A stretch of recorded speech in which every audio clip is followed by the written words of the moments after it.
السلام عليكم أعزائي المشاهدين، أهلا بكم في فيديو جديد. معانا النهاردة الفيديو رقم 8 من سلسلة تلخيص أنمي دراجون بول. بنكمل الأحداث وبنشوف سيل الآلي الجديد اللي ظهر، وبنعرف إنه مصنوع من خلايا كل المحاربين، وبيكون عنده قوة كبيرة بسبب إنه بيمتص البشر، بس عشان يوصل لشكله النهائي لازم يمتص الآليين رقم 17 ورقم 18. بيقولوا فيجيتا والباقيين مش بيقدروا يتعاملوا معاه وبيهرب منهم، وبيتجه لباقي المدن عشان يزود طاقته، وهم بيخططوا يدمروا واحد من الآليين عشان سيل ما يحققش هدفه. يا ترى ايه اللي هيحصل بعد كده؟ قبل ما نبدأ ما تنساش تعمل لايك وتشترك في القناة وتفعل زر الجرس عشان يوصلك كل جديد. بيتفقوا يتفرقوا وحاولوا يعرفوا مكان سيل، ولو حد لقى الآليين يبقى يبلغ الباقي على مكانهم قبل ما سيل يوصل لهم. فيجيتا بيتعصب عليهم وبيقول ان الطريقة دي مش هتنفع معاه ومش هيخلي حد ضعيف، انما هو اللي هيبقى اقوى، وقال لهم انه هيتخطى مستوى السوبر سياجين وهيبقى اقوى من كده وبيروح يتدرب لوحده. بعد كده كل واحد بيدور في مكان، وبيقولوا بيوصل للأتوبيس بتاع الرياضيين، وبيعرف ان سيل هو اللي عمل كده وبيحاولوا يتبعوه. ترانيكس وكوريرين بيروحوا للمختبر عشان يدمروا الكمبيوتر بتاع دكتور جيرو واللي كان مسؤول عن ولادة سيل في المستقبل عشان ما يظهرش في الزمن ده. بيلاقوا ان في مكان تحت الارض، ولما بينزلوا بيلاقوا سيل لسه داخل الجهاز. ترانيكس بيلاقي رسومات في المختبر وبيعرف انها تصميمات للآليين، وبياخدهم عشان يخلي بولما تشوفهم وتحاول تصنع جهاز تحكم جديد ويدمروهم.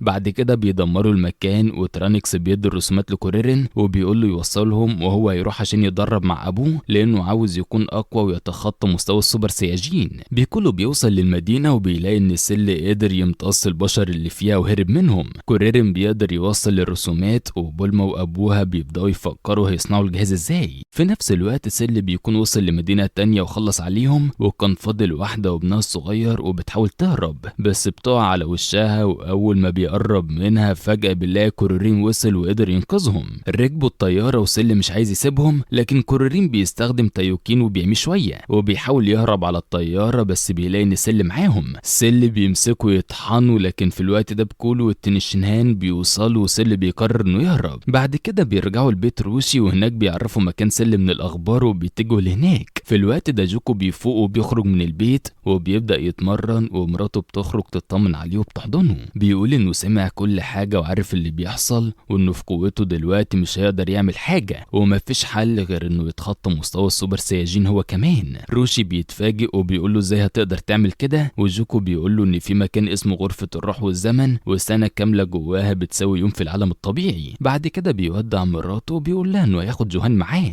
بيستخدم تقنيته بتاعت الانتقال الآني وبيقدر يوصل عند الباقيين في لحظة، وكلهم بيفرحوا انه خف ورجع. قال لهم على الخطة بتاعته انه هيسيبهم يتعاملوا يوم كامل لحد ما يخرج. كمان هيروح لفيجينا وترانيكس عشان ياخدهم هما كمان. بيقولوا قال له بس خد بالك، لان بسبب ظروف الغرفة القاسية ما قدرتش اقعد فيها قبل كده اكتر من شهر. بعد كده جوكو بيقدر يوصل عند فيجيتا وبيقول له انا عارف انك بتفكر في ايه، وانا عندي الطريقة اللي هتقدر تنفذ بيها. قال له على غرفة الروح والزمن، وان السنة فيها بتساوي يوم واحد بس مش بتاخد ركنين كل مرة، عشان كده هيتدرب هو وترانيكس. بعد كده جوكو وجوهان في اليوم اللي بعده، وفيجيتا بيوافق. في نفس الوقت الآليين قدروا يوصلوا لبيت جوكو بس مش بيلاقوا حد هناك، والرقم 16 قال لهم ان البيانات اللي عنده بتقول انه ممكن يكون في بيت روشي، وقال لهم على مكانه وبيتجهوا لهناك. جوكو بيوصل لبيت كامي وبوبو بيوصلهم لباب الغرفة، ولما ترانيكس وفيجيتا بيدخلوا بيتفاجئوا من شكل المكان وبيبداوا تمرين على طول. بيكولوا اللي معاه بيفشلوا مرة تانية وبيلاقوا المدينة خلصانة، وسيل هرب وبيرجعوا البيت يريحوا شوية. تاني يوم بيكولوا بيتابع الأخبار، وفجأة بيلاقي الآليين وصلوا وبيخرج يقابلهم وبيسألوه عن مكان جوكو، بس بيكولوا بيرفض يقول لهم. الرقم 17 بيقول له شكلي هعمل معاك الغلط وخليك تتكلم بالعافية، بس بيقول له انا موافق انما نروح مكان تاني. بيتجهوا لجزيرة تانية، والمعركة بين بيكولو ورقم 17 على وشك انها تبدأ. بيكولو بيبدأ يرفع طاقته بتكون اكبر من قبل كده بكتير، حتى ان جوكو وجوهان بيحسوا بيها من مكانهم وبيعرفوا انه هيقاتل حد. ولما جوهان كان عايز يروح، جوكو بيمنعه بيقول له انهم مش هيمشوا من هنا غير لما يحققوا هدفهم. رقم 16 بيتصدم وبيقول ازاي قدر يبقى عنده القوة دي، وقبل ما رقم 17 يفهم حاجة بيلاقي بيكولو بيقرب منه والمعركة بتبدأ. بيضربوا في بعض شوية والاتنين بيكون عندهم نفس القوة، بس بيكولو بيقدر يضربه ويرميه على الأرض وبيطلق عليه هجوم بيقدر يدمر نص الجزيرة معاه. رقم 17 بيقدر ينجو منه بس بيكون اتصاب وبينزف بسبب انه مصنوع مصنوع من جسد بشري، وبيقول لي بيقولوا ان المعركة الحقيقية هتبدأ دلوقتي. بيكملوا تاني وبيقولوا بيهجم عليه، بس المرة دي بيقدر يتفادى هجومه وبيفضل يطلق عليه بس مش بيقدر يصيبه. بعد كده بيقولوا بيطلق عليه هجوم قوي زي اللي فات بس بيقدر يصده. الرقم 18 بتنادي عليه وبتقول له يبطل هزار ويخلص بسرعة، بس بيقول لها انه مستمتع بالقتال ومش عايزه يخلص. بعد كده بيقولوا بيحاول يسيبه تاني بس مش بيقدر، وهجماته بتكون عشوائية جدا. بس بعد ما بيخلص رقم 17 بيلاقي ان كل هجمات بيكونوا حواليه وبيخلوهم يضربوه مرة واحدة وبيحصل انفجار كبير.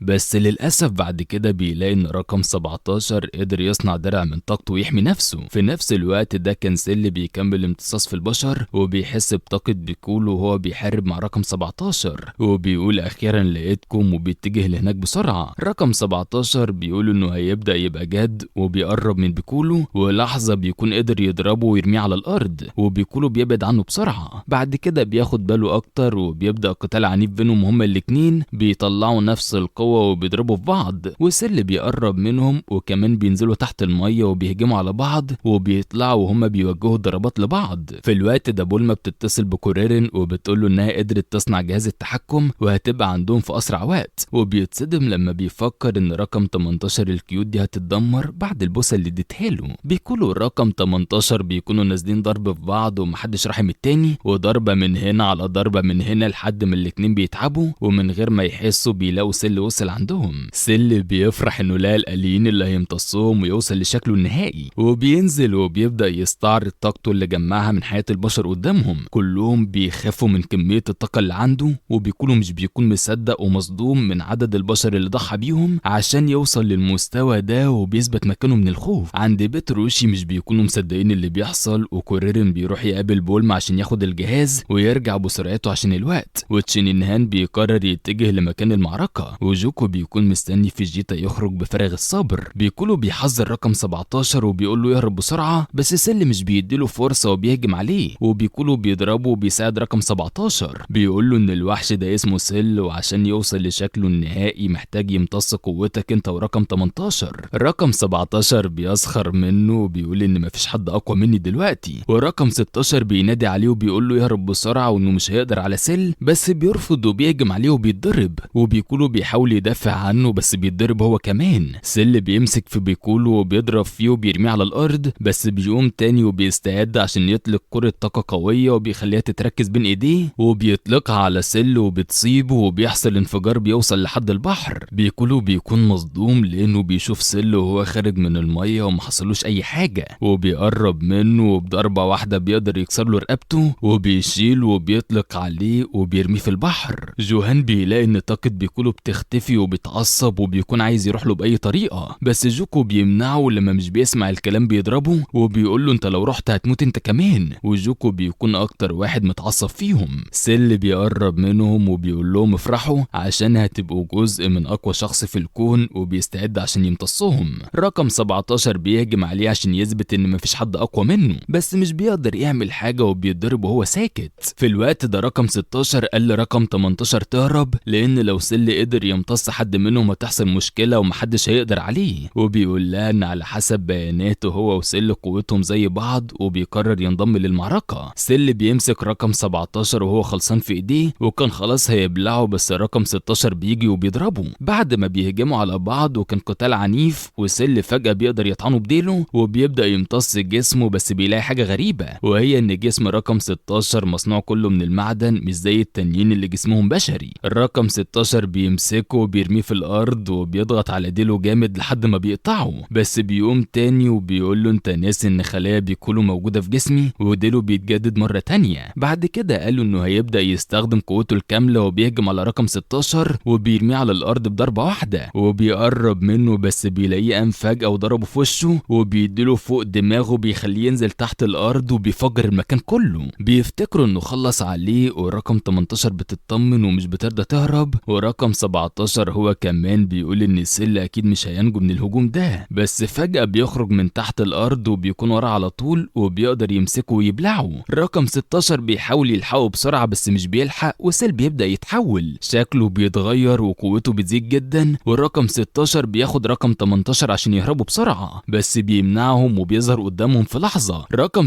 16 بيضربه في وشه بس ايده هي اللي بتوجعه، وسيل بيطلق عليه وبيدمر له نص دماغه، وبعدها بيبدأ يغري رقم 18 ويقلد صوت اخوها عشان تسيبه يبلعها، وبيقول لها انه مرتاح كده. بس رقم 16 بيقوم وبيحذرها، وسيل قال لها انه هيبلعها بمزاجها او غصب عنها. في الوقت ده تشينينهان بيكون واقف ورا سيل وبيستعد عشان يطلق اقوى هجوم عنده، وبينجح فعلا انه يصيبه وينزله تحت الارض، وبيقول لهم يهربوا بسرعه. تشينينهان بيكرر هجومه كذا مره وبيحاول يعطل حركه سيل لحد ما الاليين يهربوا. جوكو بيحس بيه وبيقول انه على الحال ده هيستخدم طاقته كلها وهيضحي بحياته، وفعلا دي كانت خطته. بيكمل هجوم وبيحبس سيل تحت الارض شويه والاليين بيقدروا يهربوا، لكن في الوقت ده طاقته بتخلص وبيقع على الارض مش قادر يتحرك، وسيل بيخرج ومش بيكون حصل له حاجه خالص غير انه ضيع وقت. بيقرب منه كان على وشك انه يموته، وفجاه جوكو بيظهر قدامه بيكون استخدم تقنيه الانتقال عشان يوصل بسرعه. جوكو كان اول مره يشوفه وقال له انهم ما كانوش بيبالغوا لما وصفوك بالوحش القبيح. بعد كده بيطلب منه يستنى يوم كمان من غير ما يعمل حاجه على الكوكب، وساعتها هيقدر يهزمه، لكن سيل مش بيصدق وبيرفض. في الوقت ده جوكو بيحس بطاقه بيكولو وبيروح عنده بسرعه وبيشيله هو وتشينينهان، وبيستخدم تقنيه الانتقال وبيرجع لبيت كامي. في نفس الوقت كوريرين بيقدر يقابل بولما وبياخد منها جهاز التحكم، وقالت له انه لازم يكون على مسافه 10 متر عشان الجهاز يشتغل. بيكولو بياخد حبه سينزو وبيتعالج، وبعدها على طول بيجي وقت خروج فيجيتا وترانكس من غرفه الروح والزمن. ترانكس شعره بيكون اطول وجسمه اقوى، وفيجيتا بيكون متبهدل وهدومه متقطعه من كتر التدريب.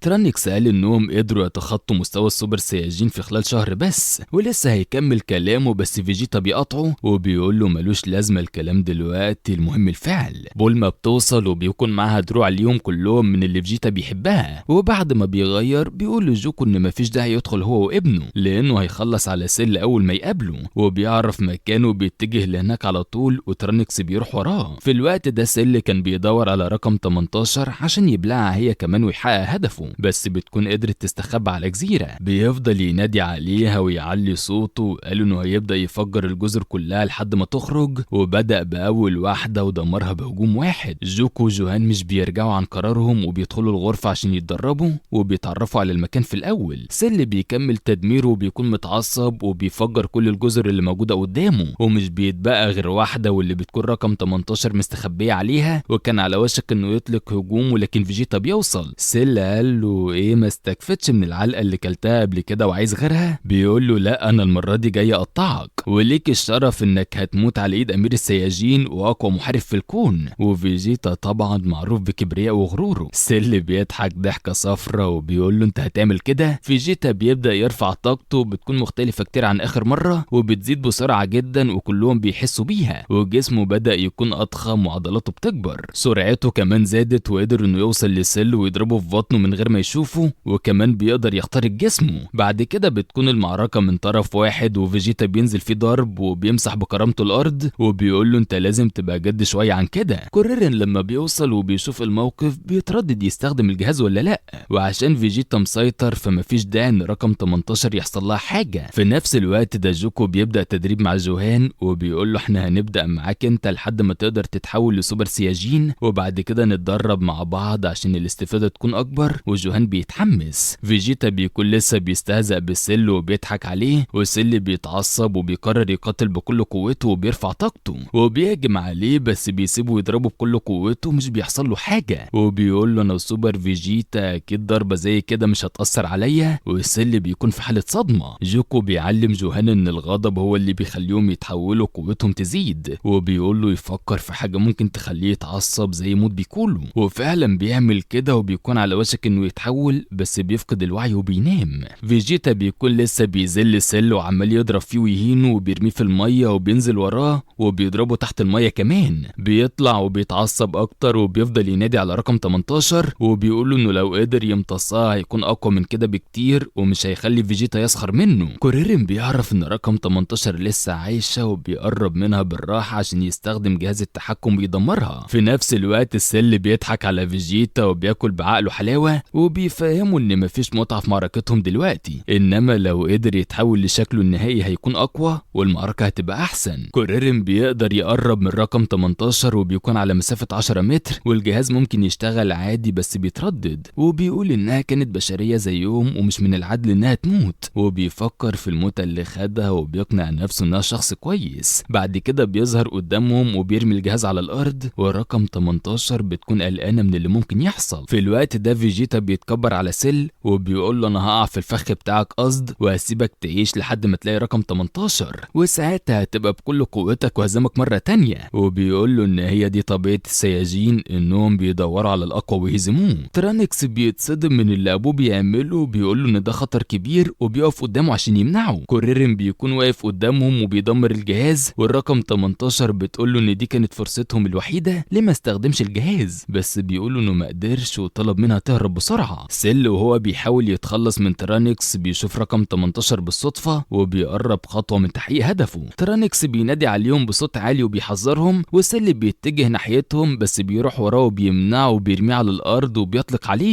لكن فجأة بيخرج قدامهم وفيجيتا كمان بيقف قدام ترانكس وبيضربه عشان ما يعترضش طريق سيل. كوريرين ورقم 16 بيحاولوا يحموها بس مش بيقدروا يعملوا حاجة وبيقرب منهم. ترانكس بيقوم وبيجهز هجوم وبيقول لي فيجيتا يبعد عن طريقه عشان ما يتضربش، وفيجيتا بيكون مش متوقع ان ترانكس هيضرب عليه فعلا، والهجوم بيبعدوا عن المكان وبيرميه في البحر. بعد كده بيلاقي سيل على وشك انه يبلع رقم 18 وبيروح ينقذها وينزل في ضرب. فيجيتا بيكون راجع وبيشوف سيل وهو متجه ناحية الشمس، وفجأة عمل تقنية التايوكين وخلاهم ما يشوفوش حاجة، وراح لرقم 18 وقدر انه يبلعها وبدأ يتحول، ودي بتكون اخر مرة ليه. بياخد وقته وقوته عمالة تزيد، ومن شدتها الدنيا بتقلب وبيحصل اعصار في المكان وبرق ورعد، حتى ان النميك في كوكبهم الجديد بيقدروا يحسوا بيها. بينتهي من تحوله وشكله وقوته بيكونوا اتغيروا كتير عن الاول. في نفس الوقت جوكو وجوهان بيوصلوا لمرحلة جديدة في التدريب، وجوهان بيقدر يتحول لسوبر سياجين بس بتكون فترة صغيرة وبعدها بيفقد الوعي. سيل بيكون فرحان بجسمه الجديد وواقف بيبص لنفسه، وكوريرين بيجي من وراه وبيضرب فيه بس ولا كأن في اي حاجة بتحصل، وحتى انه ما لفتش انتباهه، وبيحاول يستخدم تقنية قرص الطاقة اللي قطع بيها فريزا قبل كده، لكن الهجوم بيفشل. بعد كده سيل بيتحرك وفي لحظة بيكون قدامه وبضربة واحدة بيكسر له رقبته ومش بيكون قادر يتحرك. ترانكس بيروح عنده بسرعة وبيديله حبة سينزو من الاتنين اللي معاه. فيجيتا بينزل وبيقول له مفيش حاجة اتغيرت، يعني لسه قوتك حتى ما قربتش من مستوايا، فين بقى اللي كنت بتقول عليه؟ سيل قال له شكرا انك كنت مغفل وساعدتني اوصل لهيئتي الكاملة، ودلوقتي هنبدأ تسخين واللي جاي الله المعين. كوريرين بيفوق وبيقول ان الموضوع اخطر مما تخيل، وان سيل دلوقتي عنده كمية طاقة خيالية ولسه ما استخدمش منها حاجة، وفيجيتا المتكبر مش هيقتنع بالكلام ده غير لما يتهزم. المعركة بتبدأ بينهم وفيجيتا بيهجم بكل قوته، وسيل بيدخل في وضع دفاعي ومش بيتأثر بأي هجوم. فيجيتا بيحاول يطلق عليه من كل مكان ومش بيقدر يسيبه، وبيقول له ما تخليك جد شوية ورجع كرامتك اللي انا مسحت بيها الارض من شوية. بعد كده بيقرب منه وبيضربه برجله في رقبته، وسيل بيسيبه قصد عشان يبين له فرق القوة بينهم. كلهم بيتصدموا لان دي تعتبر ضربة في مكان قاتل ومن غير اي دفاع. فيجيتا من الصدمة مش بيكون قادر يتحرك، وسيل بيبدأ هجومه بيطير فيجيتا من مكانه بضربة واحدة وبيقع في المية. كوريرين بيضغط على ترانكس عشان يتدخل ويساعد ابوه، بس بيرفض وبيتعصب عليه وبيقول ان الكبرياء اهم حاجة عند ابوه، ولو عمل كده هيخليه يحس بالاهانة ومش هيقدر يعيش بالطريقة دي، وبيقف يتفرج وهو ماسك نفسه بالعافية. سيل بيقرب من فيجيتا لما بيخرج من المية وبيسخر منه وبيقول له ان غرورك هو اللي عمل فيك كده، وبقى خليه ينفعك لما تبقى تموت. احداث كتيرة كلها بتحصل في نفس الوقت. سيل اكتسب قوة خيالية وفيجيتا مش بيقدر يعمل حاجة قدامه.